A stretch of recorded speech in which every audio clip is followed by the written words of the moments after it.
ఏర్పాటు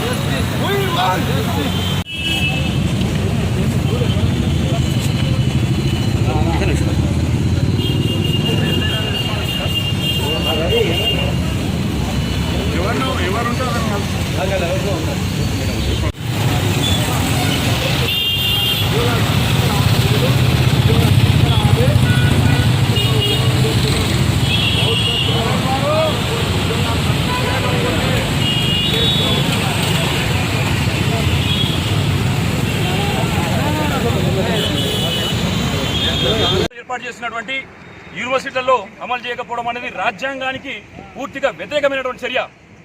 ఏ రాజ్యాంగం ద్వారా అయితే ఈ రాష్ట్ర ముఖ్యమంత్రి కేసీఆర్ గారు ముఖ్యమంత్రి పదవిని అనుభవిస్తున్నారో అటువంటి రాజ్యాంగానికి తూట్లు పోడ్చేటటువంటి ప్రయత్నాలను చేస్తున్నారు.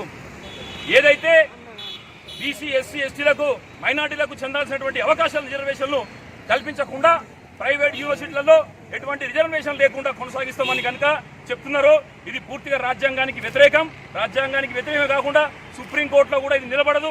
కాబట్టి మీరు ఒకవేళ కనుక ఇటువంటి దుర్మార్గ చర్యను చేసినా కూడా అడ్మిషన్లు తీసుకున్నటువంటి విద్యార్థులకు కూడా ఆ అడ్మిషన్లు చెల్లవని చెప్పేసి కూడా రాష్ట్ర ప్రజలంతా కూడా గమనించాల్సిన ఎవరిచ్చింది మీకు ఈ అధికారం ఎందుకని చెప్పేసి మీరు మా మీద ఇంత కక్ష కడుతున్నారు. బీసీలు చదువుకుంటే మీకు ఒప్పుకోలేరా? బీసీలు చదువుకొని మంచి మంచి ఆఫీసర్లు అయితే మీకు తట్టుకోలేరా? మేమన్నా ముఖ్యమంత్రి పదవి అడిగినామా? మేము అడిగిందల్లా మాకు కావాల్సినటువంటిది రాజ్యాంగ పరంగా అందాల్సినటువంటి వైద్య విద్యా అవకాశాలు అడుగుతున్నాం. ఇవ్వలేరా? ఇప్పటికే మీరు ఇంటర్మీడియట్ విద్యార్థులు 30 మంది ఆత్మహత్య చేసుకోవడానికి కారణమైలు. ఇప్పుడు మళ్ళీ అదే విధంగా యూనివర్సిటీలలో బీసీ ఎస్సీ ఎస్టీలకు రిజర్వేషన్ ఇవ్వకుండా మరొక మారు ఈ యొక్క ఉద్యమాన్ని మళ్ళీ ముందుకు తీసుకొచ్చే విధంగా మీరు ప్రజలను రెచ్చగొడుతున్నారు. కాబట్టి ఇప్పటికే మీరు ప్రజలు ఎన్నోసార్లు చెలగారు, ఇప్పుడు మళ్ళీ అదే రకంగా చేస్తున్నారు. మీరు ఏమనుకున్నారంటే మాకు ఎదురు చెప్పే వాళ్ళు ఎవరు లేరనుకున్నారు. అసలు మీకు సలహాలు ఎవరు ఇస్తున్నారని చెప్పేసి అని మేము స్పష్టంగా అడుగుతున్నాం. నిజంగానే కనుక మీరు సోయి ఉండి పరిపాలన చేస్తున్నారా, సోయి లేకుండా పరిపాలన చేస్తున్నారని కూడా ప్రజలంతా ఆలోచించాలి. రాజ్యాంగంలో దేశంలో ఎక్కడ లేని విధంగా రిజర్వేషన్లు దొంగలు కుక్కేటటువంటి ప్రయత్నాలను ఈ రాష్ట్ర ప్రభుత్వం చేస్తుంది. దయచేసి ప్రజలారా అర్థం చేసుకోండి. సుప్రీంకోర్టులో ఇవేవి కూడా చెల్లనేరవు. ఒకవేళ ఆ రకంగా వాళ్ళు అడ్మిషన్లు ఇచ్చినా కూడా విద్యార్థులు నష్టపోతారు.